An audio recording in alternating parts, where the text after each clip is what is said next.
Good night, Grammy. Not so fast, young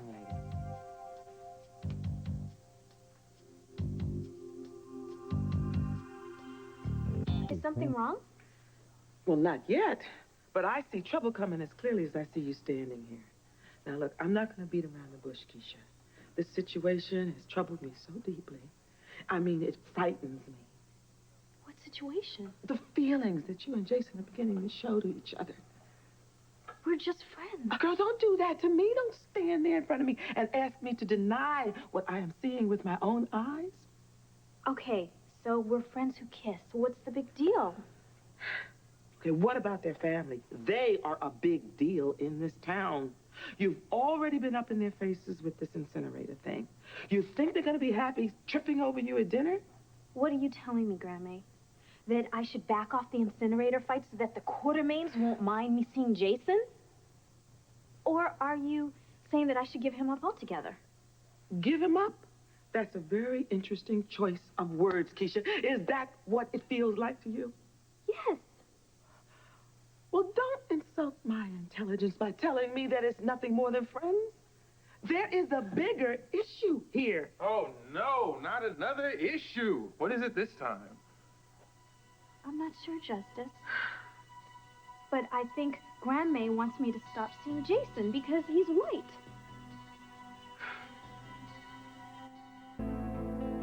I could use your help, Justice. What do you think of Jason?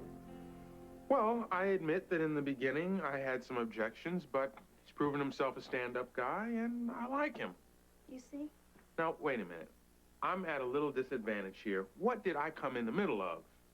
I'm not sure I know. I think Grandma was objecting to my friendship with Jason. And I don't know about you, Justice, but I find that rather shocking. As I said to you before, Keisha, my objections have nothing to do with Jason. I think he is a very nice young man, and I respect and I admire him. And so what is the problem, Granny Mae? The Quartermaines are very powerful, and your cousin hasn't exactly endeared herself to them. Is she making sense to you? Because I'm having a really hard time with this. Are you telling me that you don't think I'm strong enough to take a little heat from the Quartermaines? Which is something you're projecting, by the way, since you don't know how they'd react. Or are you saying you don't want me involved with Jason because he's white? You know me better than that. I thought I did. There are so many things you children don't know. I guess it's time you did. Sit down.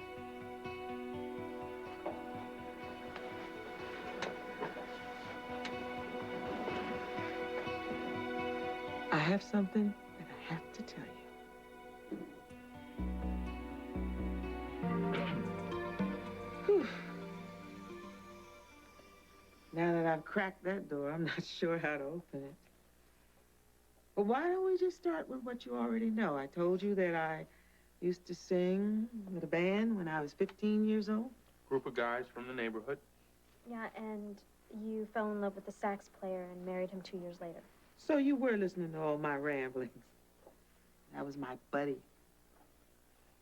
He can make that saxophone well, and he was handsome, my. And the women, they just flocked to him like moths to a flame. But he only had eyes for you. I love that man. There's never a love quite like the first one. After that, you close up, put your guard up.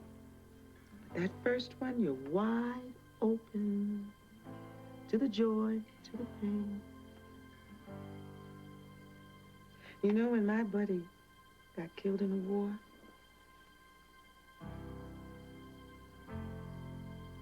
I didn't know what I was going to do without him. I was so hurt.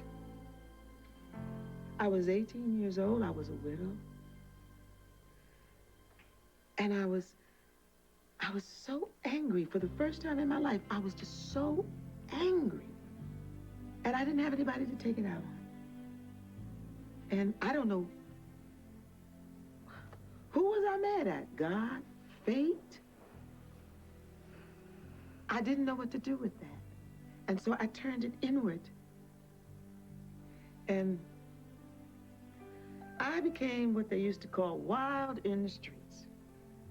You? Yes. Hey, I used to party. I wasn't always this old woman. Oh, please stop it. You defy the aging process, and you know it. Well, anyway, I found another band to hook up with, and we used to play all these clubs around Norfolk that catered to enlisted men. And then I fell in with a real fast crowd. Boy, when I think of what I put my poor mother through. But all I can say is I was lost. I was so lost. And then, one night, Navy lieutenant came in, sat at the bar by himself, nursed a drink, and he listened. I mean, he really listened. He didn't miss a trick. He listened to all my phrasing. And, he was responsive. He was appreciative. And, he cut a fine figure in his navy whites. Well, did he ever approach you? Not at first, but after a while, he would come in, he would listen to a couple of sets, both sets, every night for a week. He especially liked a rendition I did of Every Time We Say Goodbye. And if I must say so myself, it was shimmering. I know it was. Anyway, he finally got the nerve to come backstage, and he offered to buy me a drink. And then we started talking, and it felt like I had just known him forever. Music can be a powerful bond, you know. But he taught me that. And so we already had something in common. He lightened. And he understood my anger.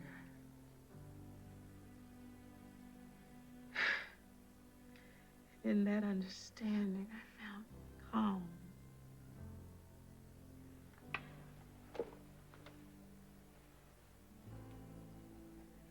His future was uncertain because of the war. And he was frightened. I think I was able to help him with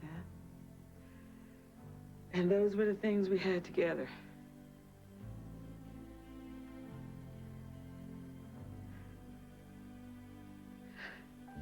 And we became lovers.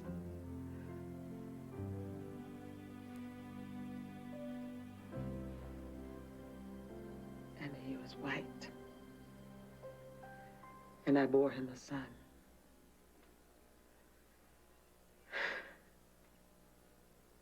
And that son was Bradley Ward.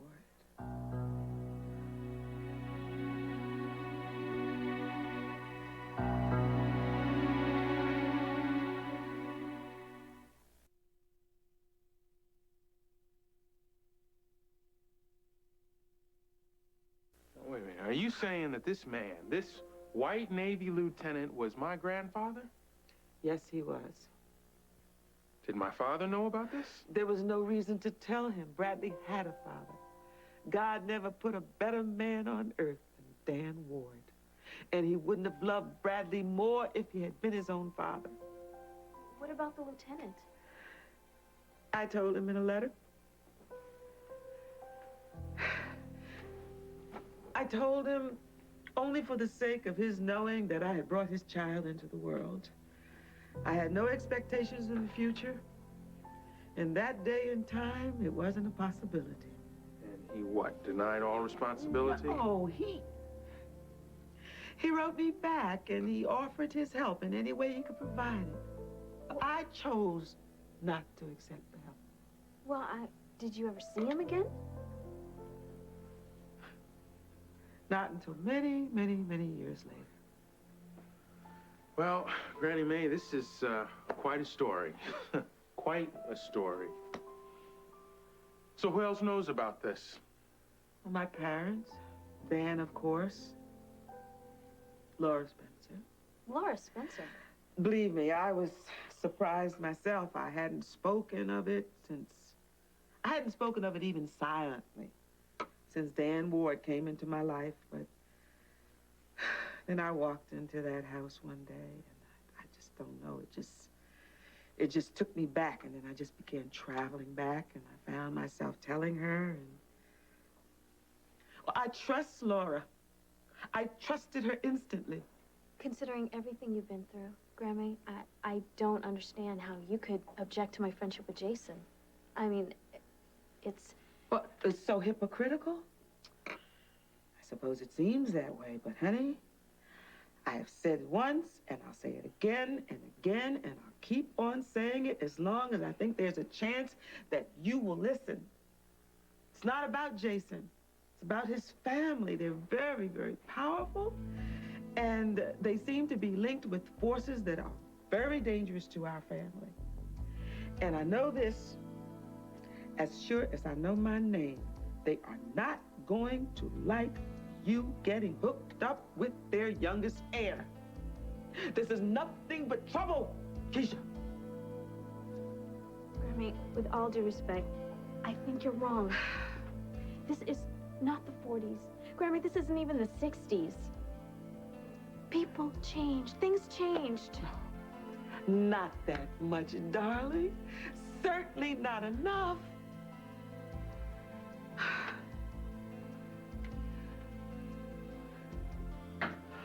All I'm asking you is that you listen to what I'm telling you. Hmm?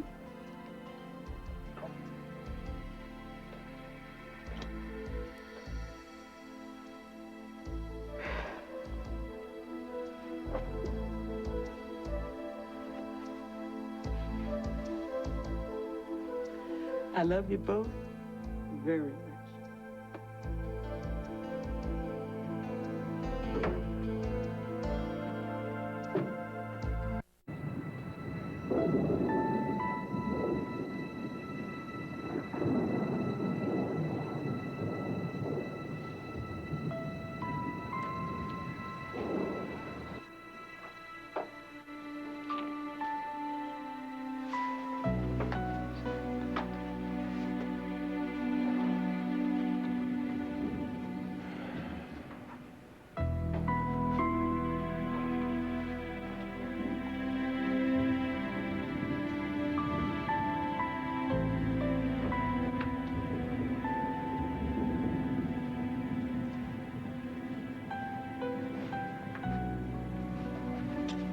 Answer to your inquiring looks, no, I didn't get much sleep last night.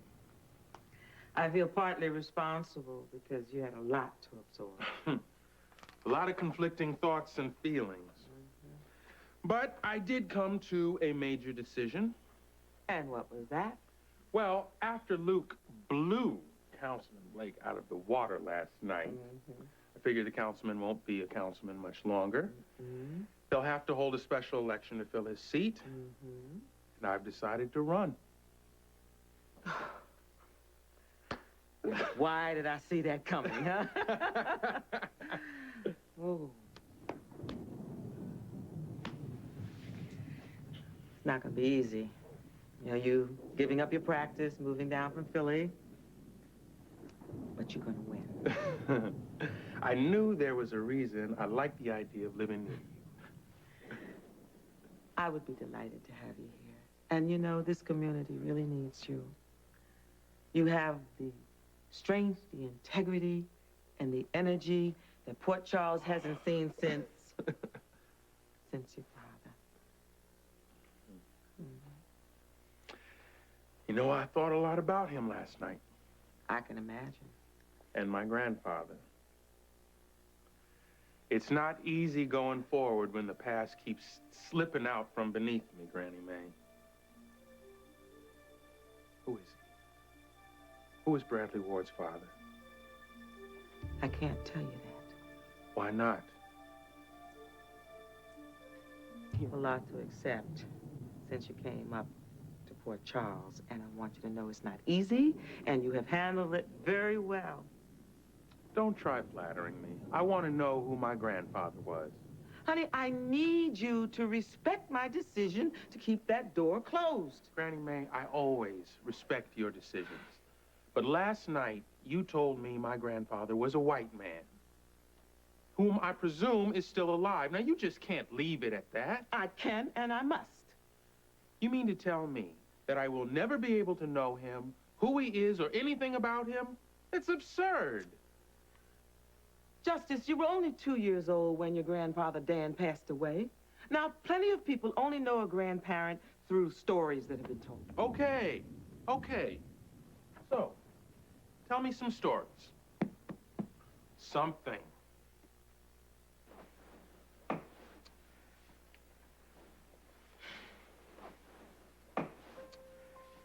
He was a handsome devil, which would come as no surprise. He was well educated and smart. He came from money, but he didn't throw it around. It was plain that he was determined to make his own mark on the world. He had a very down-to-earth approach to life. And he had a dry sense of humor. And he could be very funny. Were you in love with him? I was no more than a child. Now, I thought I was in love with him. I certainly was in love with Buddy. But Buddy was gone. And I was lonely. And so was my young lieutenant. And he was going off to war. And for all we know, he could have been killed, too. We had to make the best of that time we had. And then there was the music. He came back to see you every night. Mm-hmm. And I was in love with that, the appreciation, the way he looked at me when I sang. I drank it up. And I just loved the being in love of it. The understanding that he showed me. If it had been a different time, if it hadn't been the war, if I had been older and wiser, if... We would have stayed together? Oh. Choosing to live a life with a white man was different in those days than it is now. And neither of us gave any thought to anything beyond the moments we spent together. What else could we count on? The whole world could end in a minute. Still, it was a wonderful time. I learned a lot about myself then. And it gave me Bradley. Such a long time ago, yet it seems like it was yesterday. Now, you said that you saw the lieutenant again. Many years later. And what did you think of him then? Well, he had changed. But deep down, I still saw the young man I knew. Granny Mae, I want to know him. I'm sorry. I know you do. Other people who don't know a grandparent, they at least have a picture, a face that they can look at and find some connection, a name. Granny Mae, this man is still a phantom to me. And so it must remain. Please, Justice, it's for the best.